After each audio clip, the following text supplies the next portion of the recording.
अस्सलाम वालेकुम guys, welcome back to our channel. उम्मीद करती हूँ आप सब लोग ठीक ठाक होंगे, खैरियत से होंगे। तो आज की जो वीडियो है वो अगेन है दुआ ज़हरा से रिलेटेड। दुआ ज़हरा के टॉपिक पर काफ़ी दिनों से हम खामोश थे और कुछ नहीं कह रहे थे। वो इसलिए क्योंकि इस केस में इतने सवालात हैं, इस केस में इतनी कन्फ्यूजन है, इस केस में इतनी अपडेट्स हैं कि समझ ही नहीं आ रहा है कि क्या चीज़ सही है, क्या चीज़ गलत है। रोज़ बरोज़ एक नई से नई अपडेट जो है सामने आती है। एक ही दिन में कोई छः न्यूज़ एक ही न्यूज़ चैनल से आ रही हैं कि पहले ये हो गया, फिर ये हो गया, फिर ये हो गया। तो काफ़ी जो है वो मुश्किल हो जाता है इस चीज़ को क्लियर करना कि क्या चीज़ सही है, क्या चीज़ गलत है।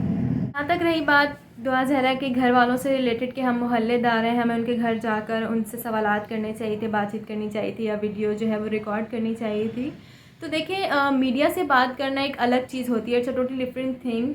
और एक मोहल्लेदार या जब गली के लोग जाते हैं या कोई सवालात करते हैं तो वो काफ़ी बुरा समझा जाता है कि शायद हमारे ज़ख्मों पे नमक छिड़कने आ रहे हैं, या चस्के लेने आ रहे हैं, मजाक उड़ाने के लिए आ रहे हैं। तो वो काफ़ी ऑकवर्ड सी चीज़ लगती है, अच्छा नहीं लगता है कि उनके घर जाकर बार बार वही सवाल जो मीडिया ऑलरेडी कर रही है, वही सवाल हम उनसे दोबारा करें या दोबारा जो है उनकी वीडियो रिकॉर्ड करें। अच्छा नहीं लगता है, बहुत अजीब सा लगता है। तो ऐसे मौके पर हम जो कर सकते हैं ज़्यादा से ज़्यादा वो यही कर सकते हैं कि हम जहाँ कहीं उनको हमारी ज़रूरत हो हम उनका साथ दें, उनको सपोर्ट करें। उनके घर जाकर उनसे सवालात करना बिल्कुल भी अच्छा नहीं लगता, इसीलिए हमने उस मामले में कुछ किया नहीं। हम उनके घर जाके उल्टे सीधे हमने उनसे सवाल नहीं किए या वीडियो जो है वो रिकॉर्ड नहीं की। ठीक है, अच्छा अब आ जाते हैं दुआ ज़हरा के बयानात पर कि जो कुछ उन्होंने बयानात दिए हैं क्या वो सही हैं या नहीं। देखिए, ये बात का फ़ैसला तो अभी तक कोई भी नहीं लगा पाया है कि जो दुआ ज़हरा वो बयानात दे रही हैं वो ख़ुद दे रही हैं, अपनी मर्ज़ी से दे रही हैं या किसी के अंडर प्रेशर दे रही हैं। लेकिन जो पहला उनका बयान आया था तो उससे अभी हमें भी यही लगा था कि हाँ, शायद उन्होंने अपनी मर्ज़ी से शादी की है, अपनी मर्ज़ी से गई हैं, अपनी मर्ज़ी से सारा जो है वो बयान दिया है। बट जब उनका सेकंड बयान आया, थर्ड बयान आया, तो वो नज़र आता है कि वो चीज़ बिल्कुल याद की हुई है, रटी रटाई चीज़ है। वन बाय वन एक लफ्ज़ बा लफ्ज़ सेम बयान देना ये काफ़ी मुश्किल होता है। ये सिर्फ ऐसा तभी हो सकता है जब आपने एक चीज़ याद की हुई हो, इसलिए आप उसको लफ्ज़ बा लफ्ज़ दोहरा सकते हैं क्योंकि आपने वो याद किया हुआ होता है। तो यहाँ पर तो एक चीज़ ये क्लियर होती है कि उन्होंने याद किया है, ख़ुद से नहीं शायद दिया, किसी के प्रेशर में आकर दिया है। लेकिन ये चीज़ अभी तक कन्फर्म नहीं है, इसलिए हम उनको कन्फर्म नहीं कह सकते। जो सवालात हमने उठाए हैं, जो सवालात मेरे जहन में आए हैं उनके बयानात से रिलेटेड, सबसे पहले तो ये कि उन्होंने कहा कि वो यहाँ से ख़ुद निकली थी, ख़ुद गई, उन्होंने कार जो है वो बुक करवाई, रेंट की कार, और वो लाहौर चली गई और वो ख़ुद गई। ठीक है, वो अपने घर से ख़ुद निकली। लेकिन देखिए, एक शहर से किसी और जगह जाना, एक ही शहर के अंदर रहते हुए एक अलग चीज़ होती है, लेकिन अपने शहर से बाय रोड किसी और शहर चले जाना एक 14 साल की लड़की के लिए एक मुमकिन बात नहीं है ना। लाइक आप जाएं वहाँ पर टैक्सी के लिए और वहाँ पे आप टैक्सी बुक कराएं, वो कौन से टैक्सी ड्राइवर्स होंगे या कौन सी कार्स होंगी जो एक 14 साल की बच्ची को बाय रोड जो है वो लाहौर लेकर जाने के लिए तैयार हो गए, मतलब अकेले। क्योंकि कोई भी अकेले जाता है चेक पोस्ट पर, हज़ार जगह उनको रोका जाता है, पूछा जाता है कि आपकी फैमिली कहाँ है, आप अकेले कैसे जा रहे हैं, किन के साथ जा रहे हैं, किस काम के लिए जा रहे हैं, क्यों जा रहे हैं। और सबसे मेन बात ये कि उनके पेरेंट्स ने भी हमें बताया था कि वो जो एक कैरी बैग होता है उनका, हैंड बैग, वो तक घर छोड़ गई हैं। तो ऑब्वियसली इसका मतलब ये है कि उनके पास पैसे भी नहीं होंगे। तो यहाँ से बाय रोड जाने के लिए उन्होंने इतने पैसे कहाँ से अरेंज किए, कैसे वो वहाँ चली गई, एक सवाल तो ये बनता है। अच्छा, दूसरा सवाल जो हमारे जहन में उठता है वो ये है कि उन्होंने कहा कि मेरे पेरेंट्स मुझे मारते पीटते थे। देखें, ये तो हम सब मोहल्ले वाले गवाही दे सकते हैं क्योंकि वो यहाँ पर काफ़ी अरसे से रह रहे हैं, तो हमें पता है कि वो बहुत ही ओपन माइंडेड लोग हैं, बहुत ही माशाल्लाह उनका आज़ाद माहौल है, किसी तरह की कोई रोक टोक, कोई ज़ोर ज़बरदस्ती नहीं है। अगर किसी छोटी मोटी चीज़ पर पेरेंट्स ने मार दिया, लाइक अगर उनको पबजी के गेम का पता चला, कोई उल्टी सीधी चीज़ उनके नज़र के सामने से गुजरी और उन्होंने उस पर थोड़ा सा डांट दिया या गुस्सा किया, तो इसका मतलब आप ये नहीं कह सकते कि वो उस पर तशद्दुद करते हैं या उसको मारते पीटते हैं। और थर्ड चीज़ जो उन्होंने कही वो ये कि मेरे पेरेंट्स मेरी शादी ज़बरदस्ती किसी से करवाना चाहते थे। सीधी सी बात है कि वो सिर्फ अभी 14 साल की है, उनके पेरेंट्स ने बाकायदा मैरिज सर्टिफिकेट, उनके बेफॉर्म पासपोर्ट सब कुछ दिखाया है, वो साफ नज़र आता है कि वो सिर्फ और सिर्फ 14 साल की हैं। तो 14 साल की लड़की की शादी इतनी जल्दी पेरेंट्स कर ही नहीं सकते, क्योंकि अगर आपने देखा हो जो मीडिया पर जब भी इनके पेरेंट्स आए हैं, साथ में उनके जो सिस्टर होती हैं, उनकी वालदा की सिस्टर, जो कि बहुत से लोग समझते हैं कि वो दुआ ज़हरा की बड़ी बहन है, लेकिन नहीं, वो दुआ ज़हरा की खाला है। अक्सर मीडिया पर जब भी आए हैं वो उनके साथ मौजूद होती हैं।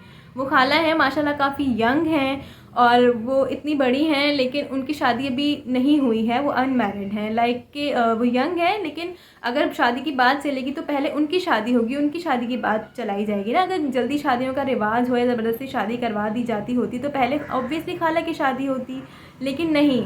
इसका मतलब साफ ये नज़र आता है कि कोई शादी के मामले में ज़बरदस्ती नहीं है। ये बयान जो उन्होंने दिया है, पता नहीं किसी के अंडर प्रेशर आकर दिया है, क्या सोच कर दिया है, लेकिन ये बात तो हम लोग क्लैरिफाई कर सकते हैं कि कोई ऐसी ज़ोर ज़बरदस्ती नहीं है शादी के मामले में। थर्ड चीज़ ये कि लड़के ने जो बयान दिया था वो कहा था कि मुझे तो दुआ ने बताया नहीं था, मेरे घर के नीचे आकर मुझे टेक्स्ट किया उन्होंने।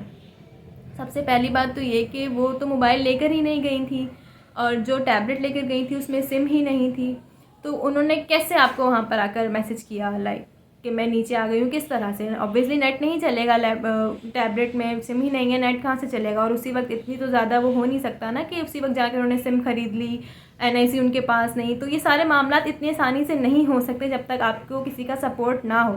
हम लोग जब कहीं किसी के घर जाते हैं तो हम उनसे पहले रब्ता करते हैं कि यार आप लोग घर में हैं, कहीं आपको जाना तो नहीं है, हम आ जाएँ। तो एक लड़की, एक बच्ची अपने घर से निकल के, अपने घर से भागकर लाहौर आ रही है बिना डिस्कशन के, बिना बताए, ये बहुत ही नामुमकिन सी बात लगती है। ये बहुत बड़ा सवाल है। ये सारे इस तरह से ये पता चलता है कि सारे बयानात में झोल है, कहीं ना कहीं कोई ना कोई कन्फ्यूजन है, क्योंकि किसी का बयान कुछ कह रहा है, किसी का बयान कुछ कह रहा है, मैच नहीं हो रहे आपस में। ना ही वो लड़का, ना ही उस लड़के और दुआ ज़हरा के बीच में कोई ऐसी अटैचमेंट नज़र आ रही है कि जिससे पता चले कि हाँ ये वाकई ही पसंद की शादी है।